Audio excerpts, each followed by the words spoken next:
श्रीमान वेंकटनाथार्य कवितार्के केसरी वेदांताचार्य वर्यो में सन्निधत्तां सदाकृति श्रीवासरंग परकालमुनित्रयाप्त लक्ष्मात्मरक्षणे तित्यकागमान्तम् आचार्य भक्ति परिपूतमलर्गशीलं गोपालदेशिकमुनिं गुरुमाश्रयामः व्यासं वसिष्ठनप्तारं शक्ते पौत्रमकल्मषं पराशरात्मजं वन्दे सुखतातं तपोनिधिं व्यासाय विष्णुरूपाय व्यासरूपाय विष्णवे नमो वै ब्रह्मनिधये वासिष्ठाय नमो नमः।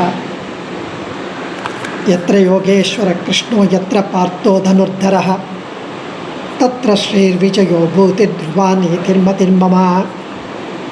सर्वं श्रीकृष्णार्पणमस्तु. So we have been fortunate to enjoy the most brilliant commentaries, Vyakyanams, written, the extensive Vyakyanam or explanations or purports written by Acharyas from Shankara Gita Bhashyam, Adi Shankara's Gita Bhashyam, Ramanuja's Gita Bhashyam, Madhvacharyas and various other scholars who have written right from C. Rajagopalachari and Dr. Sarvapalli Radhakrishnan or Chinmayananda. It's been compiled in wonderful books which Adiyan is only reproducing and reading what is in the books, trying to share with my little knowledge. So it's been an excellent opportunity for us to get to know the glimpse of the wonderful Srimad Bhagavad Gita as compassionately given by Lord Krishna to Arjuna, and through Arjuna to us. He took Arjuna as an excuse to give us this wonderful treasure. It's a walk of life, practical life application. And that's why Bhagavad Gita has inspired so many people across the globe. And it's been translated into very many languages. So we have been enjoying the 6th chapter. Last week we saw the summary of the 6th chapter. Now we will go through few slokas of the 6th chapter, where the 6th chapter is talking about the Dhyana Yoga. So the entire first 6 chapters we talked about, that it talks about the Karma Jnana Yoga, Karma Yoga and Jnana Yoga. Now it is Dhyana Yoga, means through karma one can visualize the Jivatma, the Atma Sakshatkara, the visualization of the self, or seeing the self, enjoying the self. And through Karma Yoga, once you do the Karma Yoga, it will culminate into a Jnana Yoga, and that will also facilitate into the realization or the visualization or seeing the self. So what is seeing the self? It is seeing that we are different from the body, and we are Jnana Swarupi, and we are the same as everyone else, every other Jivatma. So the 6th chapter, the following is dealt with how to practice the Dhyana Yoga, consisting of the vision of the self, vision of the Atma, attainable through Jnana Yoga or Karma Yoga, Jnana Yoga and Karma Yoga, whatever. The 4 different kinds of yogis it talks about, the 6th chapter. The requirements for securing the seeing the self, the requirement, what are the prerequisites to see to have the vision of the self, namely the practice, the detachment, etc. And yoga would never ever go waste once you start. And how this leads into bhakti. That's what the 6th chapter talks about. And once we reach the 6th chapter, Karma Jnana Yoga are put behind us, and we go into the next gear, which is the Bhakti Yoga, which is from 7 to 12. So here we would go through few slokams. It may take 20-30 minutes, just bear with me. And first slokam, Bhagavan says, Anashrita karma palam karyam karma karoti yaha sasanyasi cha yogi cha na niragnir na chakriyaha. Here he says, having no desire for heaven or even such other great fruits, palam, one who performs his deeds, his works, his duties, his karma as an end in themselves. Doing the karma itself is the end. Doing our own duty is itself bhogya, is end, is an arpana. Because they are acts of worship. They are acts of aradhanam to Bhagavan. He is the supreme well-wisher, the Lord. So one who does that, he becomes a jnana yogi and a karma yogi as well. So one who performs his duty without any attachment to the result of his duty, without even having the set, without setting the eyes on the result. He sees the action, the working itself as the Tiruvaradhanam for Krishna. If he does that, he himself becomes a karma or jnana yogi. The jnana yogi who is engaged in the meditation, the dhyanam of the jivatma, without performing the works prescribed in the scriptures, does not enjoy such a twin role. A jnana yogi who is only engaged in the dhyana of the atma, without performing works in the prescribed scriptures. For example, I am a grahastha, I am a householder, or I am a brahmana.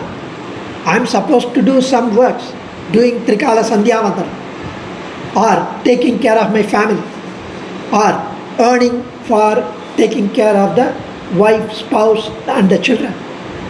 Or if I am an employee, taking care of my work given as a course of my employment. As a student, I am supposed to study and do well. So all these things, if you do not do, and you say, Krishna says you have to meditate, I will do meditation. I remember one of my friends back in 25-30 years back, when we were all into this wonderful Sanatana Dharma and all these revelations, we were so excited as if we found a new toy. And one of our Goshti members, he also was so excited to do Tiruvaradhanam, Sandhyavandanam, Brahma Yajnam. So he used to sit for 2 hours in front of the altar, Tiruvaradhanam. He used to sit. And he had 2 young kids, 8 years and 5 years. One has to be sent to the kindergarten, the other one has to be sent to the primary school. And the wife, the lady of the house also needed to go to work. She used to cook breakfast, pack lunch, prepare the kids.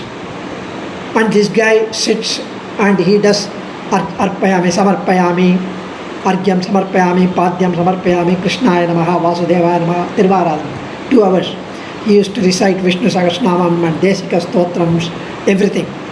Because he was so excited, he learnt. One day this lady took guts and told him, I also underwent the same initiation. I also attended that Goshti Parayanams. I also learned Vishnu Sahasranam. Tomorrow onwards I will also sit with you for 2 hours and accompany you. We sit together. He said, no, then who will take care of the kids? Oh, is it my duty alone to take care of the kids? So you finish the Tiruvaradhanam in 15 minutes. You can cut short many things. It's not that Lord would get angered by that. He would be angered if you do not do your household duty. She put a point there, hit the nail right on the head. Of course, his head didn't bleed. So, it was right. So, doing our duty is prime importance. And no doubt, Tiruvaradhanam is good, but doing that alone, one does not enjoy the karma jnana yoga. So, Perumal says that you need to take care of your duty for what you are born as. You are destined to be. You can't say, I would like to be the Prime Minister. You have been given what you are asked to do, that's all. It's not so important to do what you like to do as to begin to like what you have to do. And then we have the 5th slokam where he says, Uddharedatmanatmanam natmanamavasad natmava sadhayet Atmaiva hyatmano bandhuhu Atmaiva ripuratmanah. With the help of the mind, free of attachment to the material desires, with the help of the mind is the only thing which can be our friend or a foe. The self, the jivatma, the atma has to be made to cross the ocean of samsara. With the help of the mind, free of attachment to the material objects, to the worldly pleasures, the atma can be made to cross the ocean of samsara. Punarapi jananam, punarapi mananam, punarapi janani jatare shayanam. Iha samsare bahudustare kripaya pare pahi murare. Pachagovindam. He says, when you are in your final moments, the sastra jnanam would not help. Only the bhakti would help. So, iha samsare bahudustare. So, since the atma should not be made to struggle in the ocean of samsara, so if the mind is bound to the sense objects, it will be born again and again and it will be scorching in the flames of samsara. So the mind is a friend as well as the enemy. Here he says. Then we have the 8th sloka where he says, Jnana vijnana triptatma Kutasto vichitendriyaha Yukta ityuchyate yogi Samaloshtasma kanchanaha. Jnana vijnana yuktatma Jnana vijnana triptatma. Here the karma yogi who has the knowledge that the atma is different from the body, the material substance, the panchabhutams, which is the body, sharira. The karma yogi, when he realizes that the atma is different from the body, and he has the specialized knowledge that the atma is eternal, nityam. Atma can never be born, never die, never be burnt, never be killed. No. Only the body gets killed. Body dies. Body falls off. It's like a shirt. When the shirt gets old, we throw away. Nowadays, when the shirt is not even old, we buy another shirt. So, we should not be looking for the attachment to the body. So, the self is eternal. It's anandam. The self is bliss. And it is always subservient to the Lord. It's the property of the Lord. Just like our body is listening, serving, helping the Atma, we as the Atma and we as the body are the property, are the Shariram of the Lord Sri Mahavishnu, Lord Sri Krishna. So, the person who has realized this is content. Thereby, he focuses his mind always on the Atma. And he does what is required to be done as a part of his karma when he has taken this body. Because the Atma alone cannot do any work. Only with the help of the limbs we can work.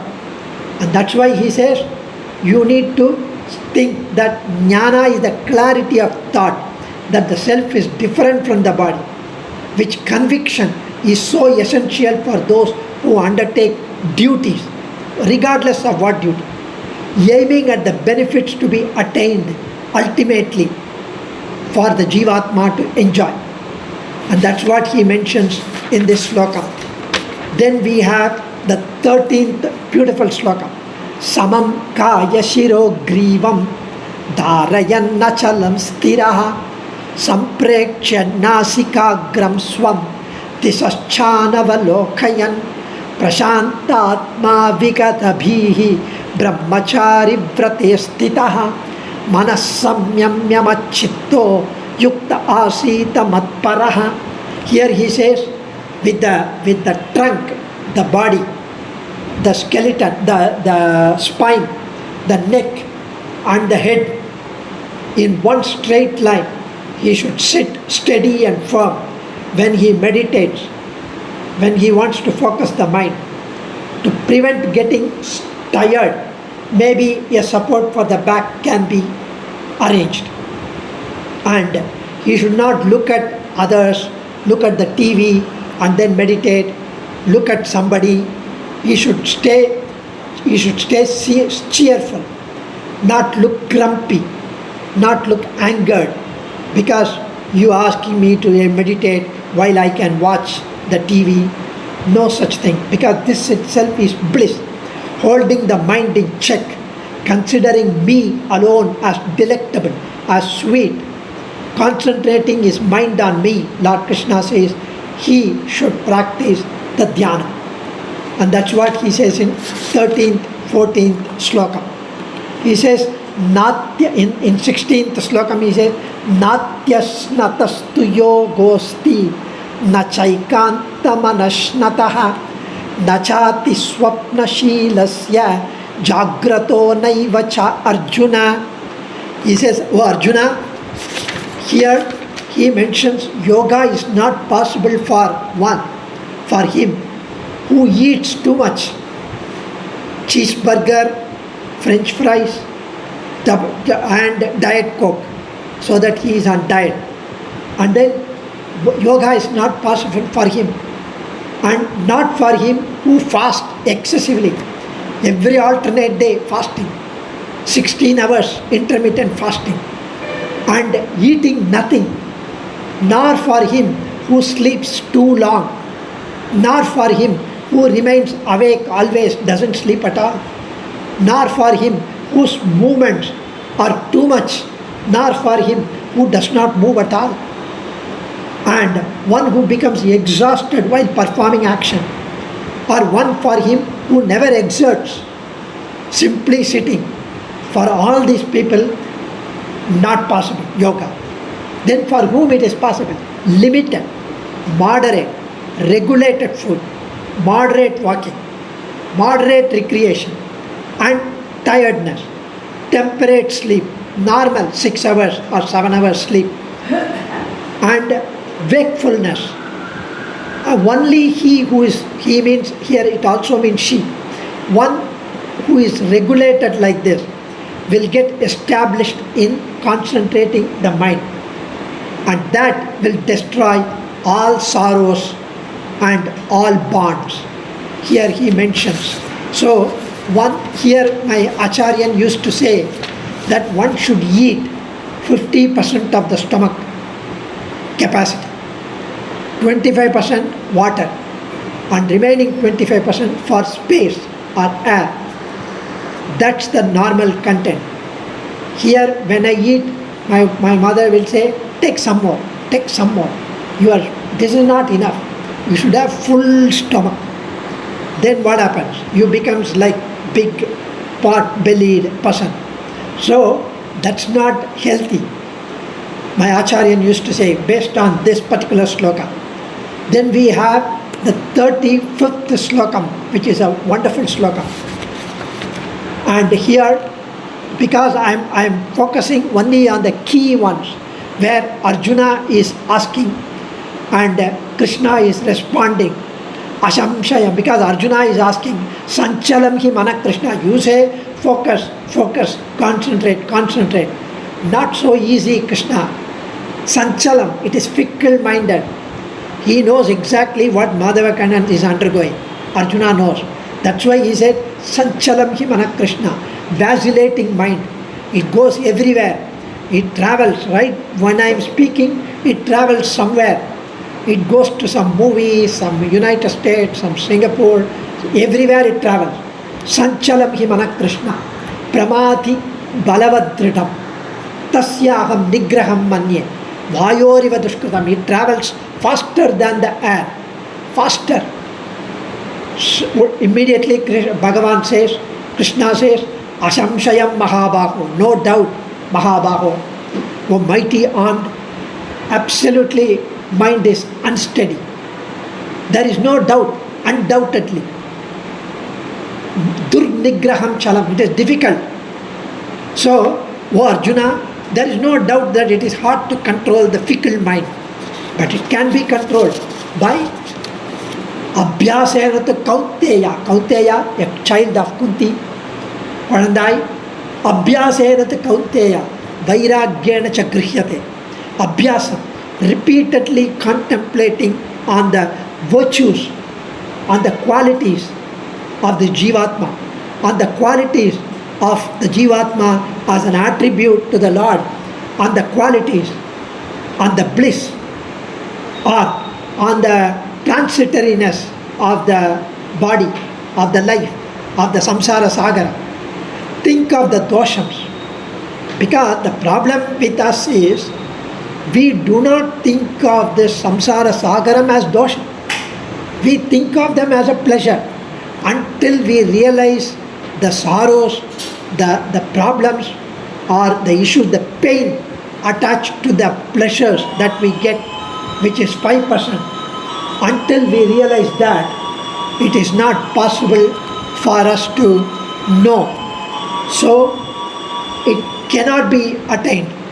So, generating on the virtues residing in the self, repeatedly contemplating on the virtues residing in the self, thus generating in the minds about the fickleness, the vacillating material pursuits, thus generating detachment, vairagyam.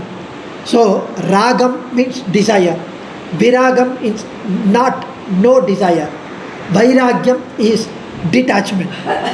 So, just 1 minute, somebody is calling. Yeah, so we were talking about, so that's why the vacillating mind gets distracted by such entries. And so, it is completely difficult to control, and detachment and practice alone can put the mind back in action. And that's what he talks about in this sloka. Then we have the 41st sloka, wherein he says, Prapya punyakritam loka nushitva shashwati samaha suchinam srimatam gehe yoga brishto vijayate. Here's what happens to him who falls away at an early stage. Okay, Arjuna says, okay, I understand. I keep focusing, I keep concentrating, and I keep failing, I keep falling. So what happens finally? And I die. If I die, I have not achieved anything. There was zero, no focus. I kept on practicing, but my mind went haywire and I died. Because it's not one overnight you get this. So ultimately, and what happens?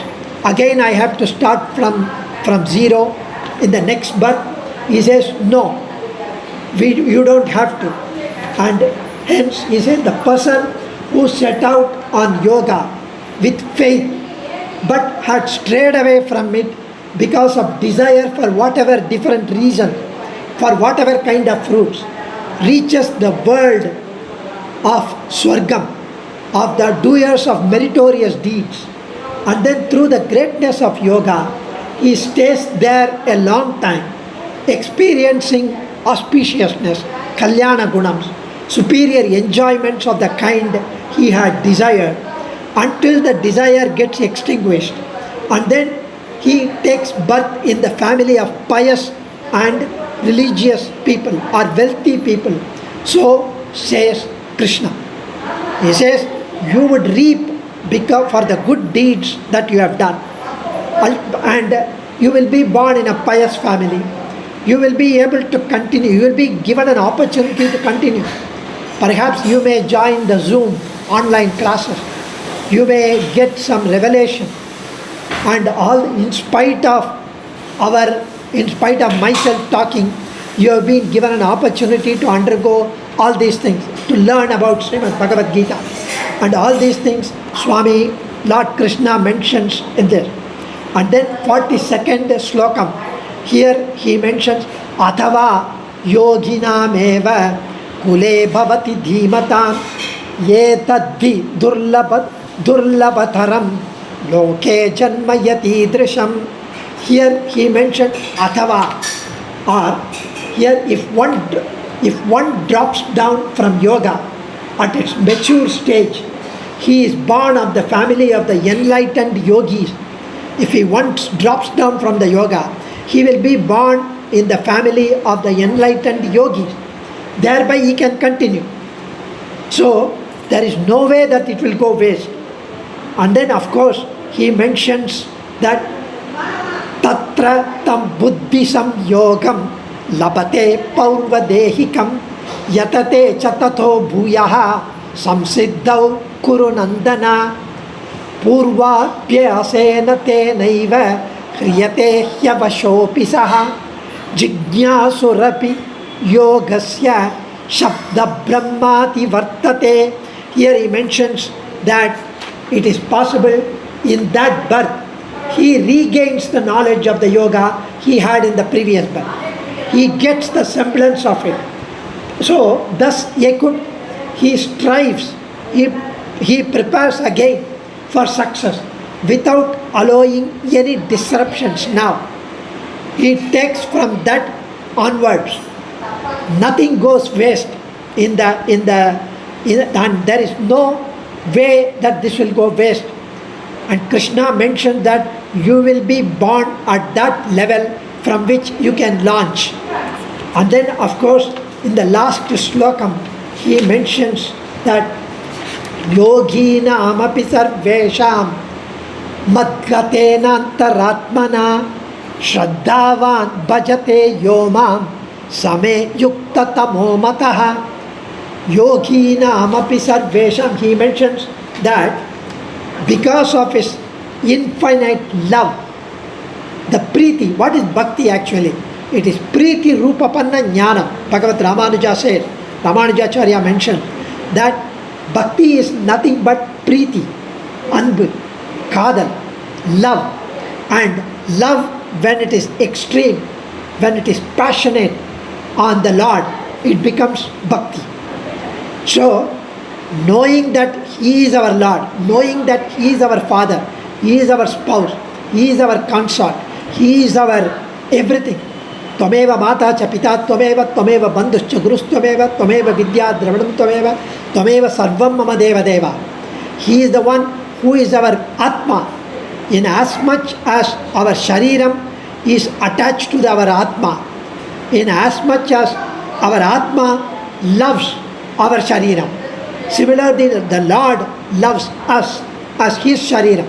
And we need to serve Him, take care of Him, cater to His needs, cater to His instructions, whatever He does. So, this is the way we should think, that because of His infinite love for me, bhakti for me, being unable to sustain Himself without me, with His mind constantly preoccupied and contemplating on me, He is incapable of withstanding any separation from me. Even for a moment, He becoming intensely longing and yearning and eager to attain me at any cost. Immediately, that person who adores me is the greatest of all yogi, greater than ever, even him who is engaged in the yoga of self-realization, one who is engaged in the visualization of the Jivatma. This guy is even better than him because he is engaged in the contemplation of the Lord Krishna. So I, who see everything always and as it is in actuality, consider so, because Krishna's verdict, Krishna's judgment is the person who thinks of me always. So it is possible for Arjuna to form the opinion that yoga of the seeing the Jivatma yields the best result, and he is the best yogi. But Krishna says no, because the next chapter is going to talk about Bhakti Yoga. And that's why he puts a qualifier here, that one who always contemplating on me, one who cannot withstand any separation from me, one who cannot sustain being with the thought away from me. So even for Ramanuja, there is a sloka called Yonityam Achyuta Padambuja Yugmarukma Vyamogata Staditarani Trinayamene. So Yo Nityam Achyuta Padambuja, for him always he thinks of Achyuta's lotus feet, and for him that is his love. Anything else is a blade of grass. Trinam is dust for Ramanuja. So to that Ramanuja we offer pranamams. That's the invocatory verse on Ramanuja. He is the greatest of yogis. One who always thinks of, you take Adi Shankara, you take Madhvacharya, they always used to contemplate on the Lord, always meditate on the Lord. For them, there was no other thought. For us, always we think of other things. Sometimes, few moments, few seconds, we think of the Lord. It should be the other way. With that, we would conclude, and we will talk about the next chapter, 7th onwards, next week. Dhanyosmi. Sarvam Shri Krishnarpanamastu. Kavitarkika Simhaya Kalyana Gunashaline Srimate Venkateshaya Vedanta Gurave Namaha.